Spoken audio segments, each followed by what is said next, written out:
Senator Houck. Mr. President, members of the Senate, certainly the resolution, I think, mentions those parts of Dr. Farmer's life that has made life in America better for all of us. In reading some of the news articles and some of the biographical information that has been written since Dr. Farmer was awarded the Medal of Freedom by President Clinton, I've been struck by the fact of how throughout his life his struggle for racial equality has been a mainstay of his life.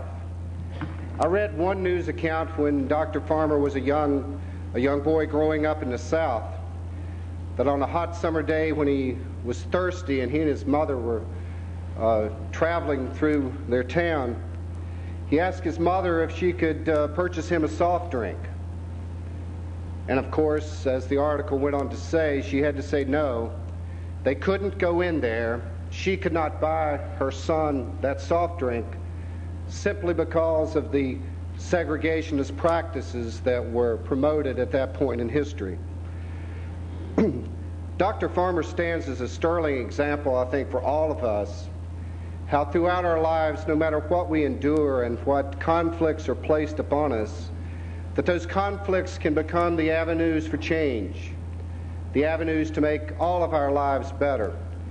And certainly I think Dr. James Farmer is a sterling example of one throughout his life, whether it was when he was president of CORE.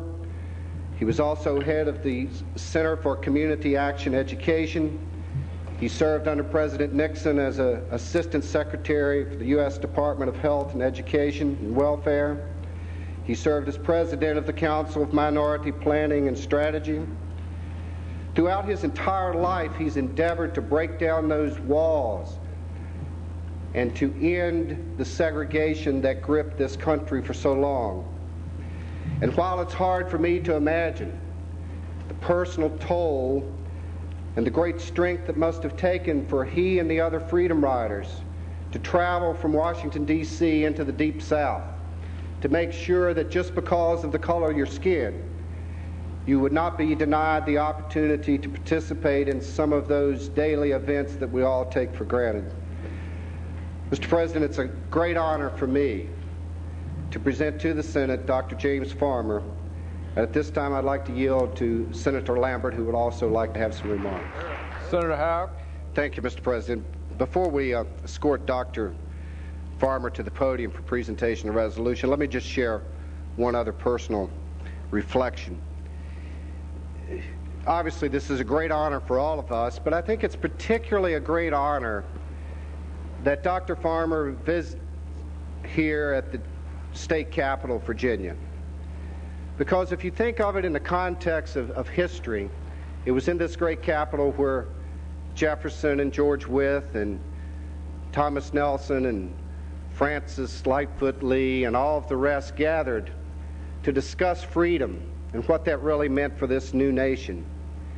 But it was also in this capital, Mr. President, members of the Senate, where some years later, members of this General Assembly discussed and voted and actually amended our state constitution to say that black children and white children could not be educated together. It was in these same halls where we're sitting and standing today that the regretful vote was taken that closed our public schools rather than integrate so that all children could be educated together.